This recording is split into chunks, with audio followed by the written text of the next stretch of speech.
સ્વાધ્યાય 3.1 દાખલા નંબર 5 તમને એમ કીધું છે કે 3x4 શ્રેણિક રચો અને માહિતી દીધી છે aij = 1/2 મોડ ની અંદર -3i + j. તો છોકરાઓ અહીંયા પહેલા તો આપણે જોઈએ કે સામાન્ય શ્રેણિક લેવાનો થાય a = 3x4 શ્રેણિક લેવાનો છે 3x4 શ્રેણિક.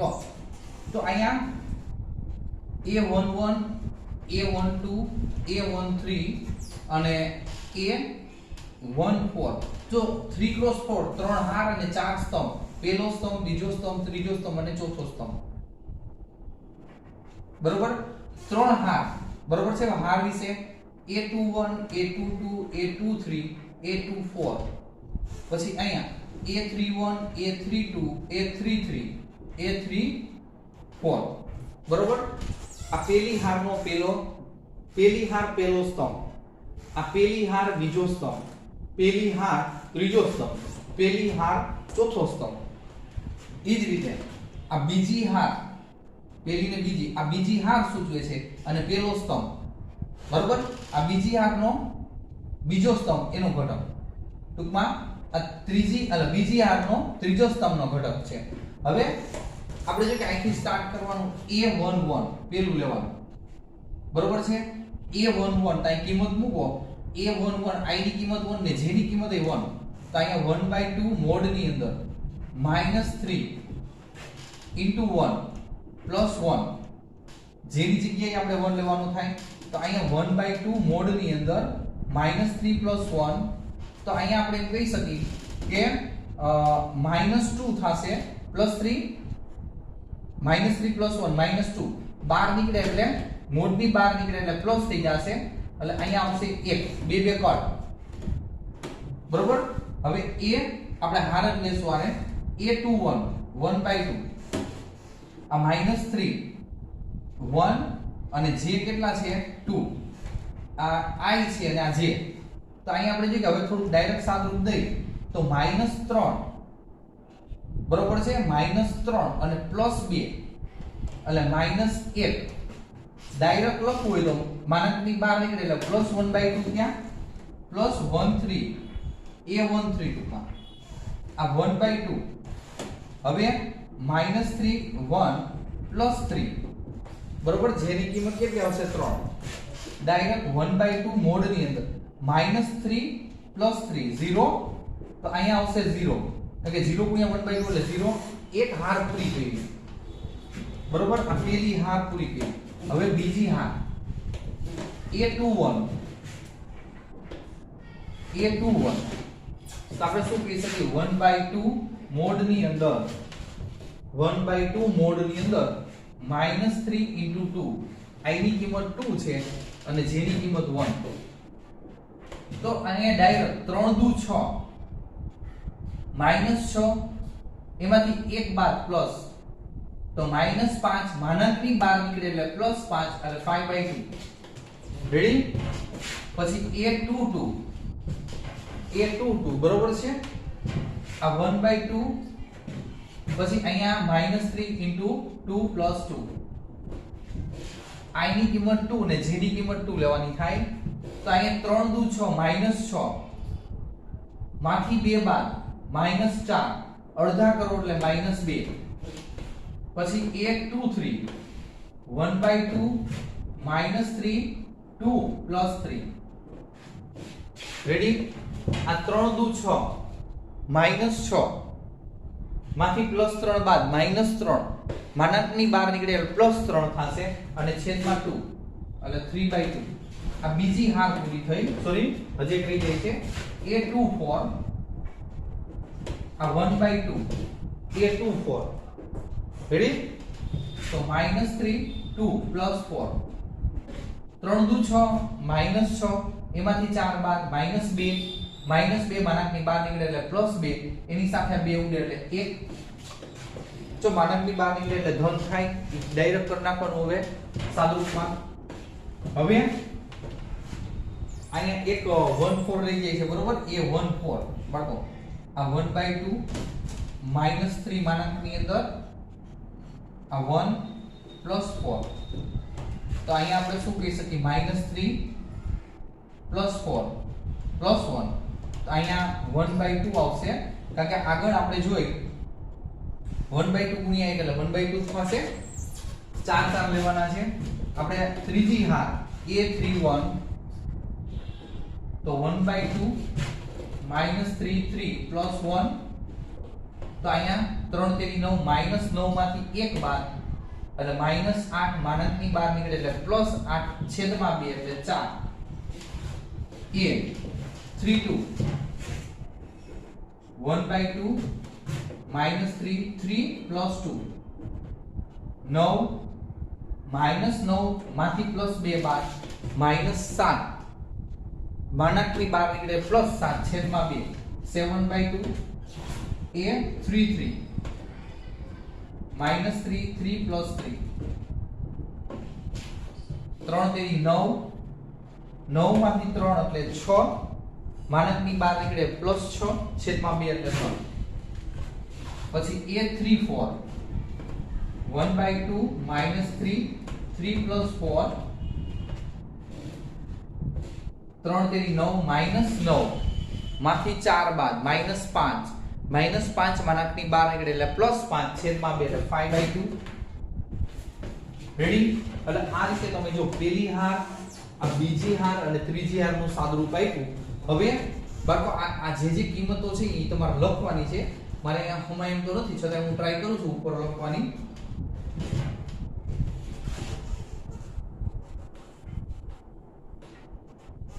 જો આ a અહીંથી અહીંયા ડાયરેક્ટ લઉં છું a11 એટલે 11 નો જવાબ છે 1 a12 12 નો જવાબ છે 1/2 પછી 13 નો જવાબ છે 0 14 નો જવાબ છે 1/2 રેડી પછી a21 21 22 23 24 લાઈન માં ગોઠવી દઈ આ 5/2 -2 3/2 અને 1 આ ત્રીજી આ તમે જોઈ શકો છો આ 4 7/2 આ 3 અને 5/, બરોબર છે જે માગેલ શ્રેણિક થશે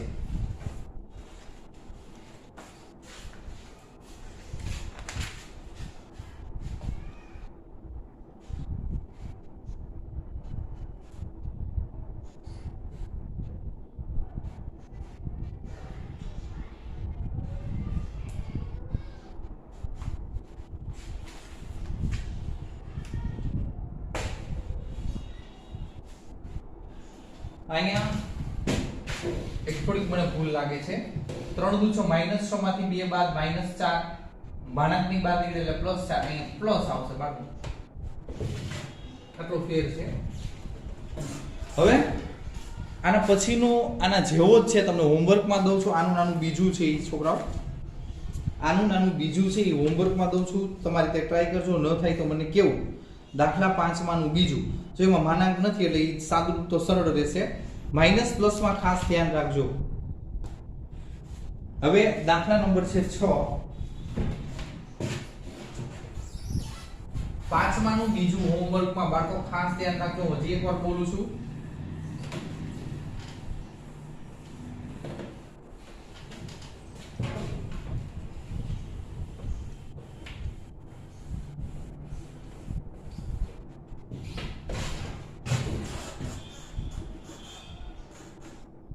પાંચમાનું બીજું હોમવર્કમાં દાખલા નંબર 6 હવે 6 માં એમ કહે છે કે નીચેના શ્રેણિક સમીકરણ સ્વરૂપે આપ્યા છે શ્રેણિકને એમાં xyz ના મૂલ્ય મેળવો તો પહેલું શ્રેણિક તમને આ રીતે આપ્યું છે 4 આ 3 x5 equal yz 15 તો xyz ની કિંમત શોધો એમ કહે છે હવે જો આ રીતે ઇક્વલ શ્રેણિક હોય જો ખાલી બે સામે સામે એક એક શ્રેણિક હોય એમ તો તમે એને સરખાવી શકો છો આ y સાથે 4 સરખાવી શકાય therefore y is equal 4 એક z સાથે 3 સરખાવી શકો z is equal 3 અને x સાથે 1 સરખાવી શકો એટલે x બરાબર 1 દાખલો અહીંયા પૂરો થઈ જાય છે. બે શ્રેણી ઇક્વલ માં હોવા જોઈએ. એકી શ્રેણી પછી સરળ બાદબાકીમાં ના હોવો જોઈએ તો સાદું દેવું પડે.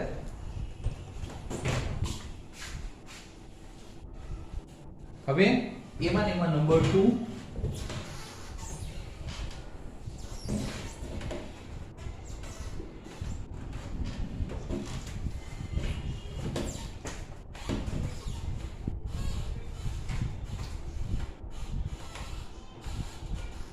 x plus y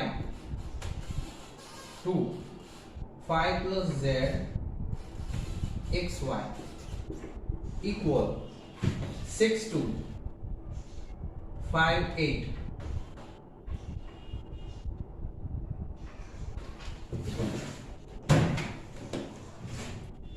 હવે આને સરખાવો તો x plus y is equal 6 બરોબર છે અને y 5 plus z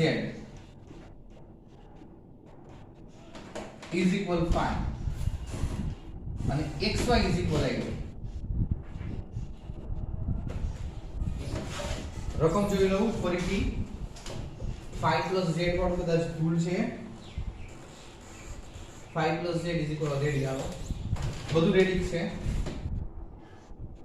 બરોબર છે 5 plus z is equal તો બાળકો અહીંયા જોઈએ કે બે બાજુ 5 5 છે તો કટ થઈ જાય એટલે z બરાબર 0 થશે કારણ કે 5 ની ઓલી બાજુ લઈ જાવ તો પ્લસ છે તો માઈનસ થઈ જાય 5 - 5 એટલે 0 z ની કિંમત મળી ગઈ x અને y ની કિંમતમાં બહુ ધ્યાન રાખવાનું છોકરો અહીંયા સાદું દેવું પડશે y is equal 8/x આ ગુણાકારમાં છે x ઓલી બાજુ ભાગાકારમાં છે હવે આ સમીકરણની કિંમત અહીંયા મૂકવાની થશે therefore x 8/x y ની જગ્યાએ કિંમત મૂકી બરાબર 6 x લસા x² + 8 6x જો x લસા લીધો બરાબર 6x આ બાજુ x² - 6x + 8 બરાબર અવયવ થઈ ગયા જો 4 2 8 4 ને 2 6 તો અહીંયા આપણે જોઈએ કે x - 4 x - 2 એટલે કે -4 -2 -6 હવે સામે 0 છે તો x - 4 બરાબર 0 x - 2 બરાબર 0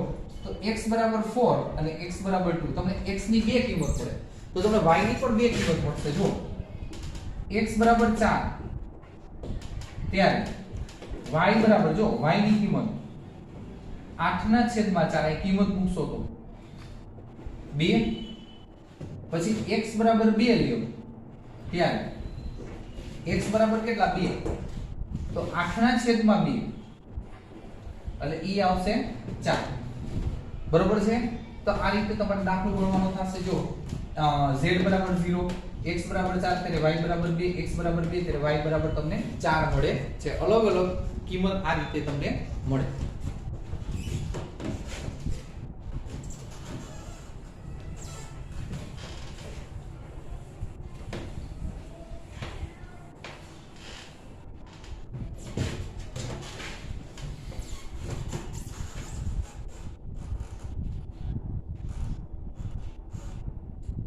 એના પછી છે ત્રીજો દાખલો છે x + y + z xz yz 9 5 7 બે શ્રેણિક છે સામે સામે સ્તંભ શ્રેણિક છે જો બે સ્તંભ છે બરોબર છે સ્તંભ શ્રેણિક કહેવાય આ ઘટક ભેગો છે આ ભેગો છે આ ભેગો ને એક જ સ્તંભ તો પેલા સાથે પેલું x + y + z = 9 પછી x + z = 5 y + z = 7 હવે બરાબર આ જે સમીકરણ છે એમાંથી આ બે વારાફરતી બાદ કરી નાખો બરાબર તો આપણે એમ કહી કે x + y + z = 9 એની સાથે આ લે x પ્લસ આપણે જોઈએ કે આ z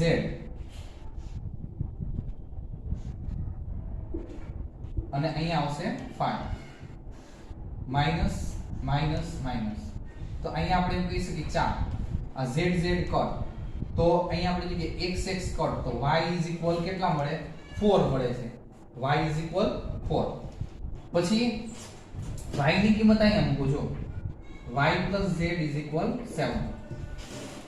y ની કિંમત 4 અહીંયા મૂકી દો, therefore તો 4 ઓલી બાજુ z બરાબર 3, 7 minus 4 એટલે 3.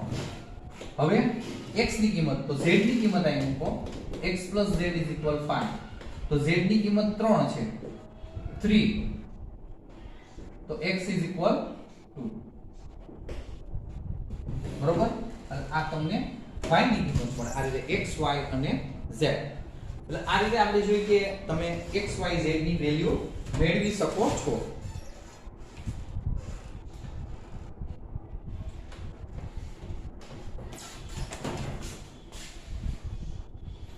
અહીં સુધી રાખીએ. હવે આપણે જોઈએ કે લગભગ એકાદ લેક્ચરમાં પૂરું થઈ જશે.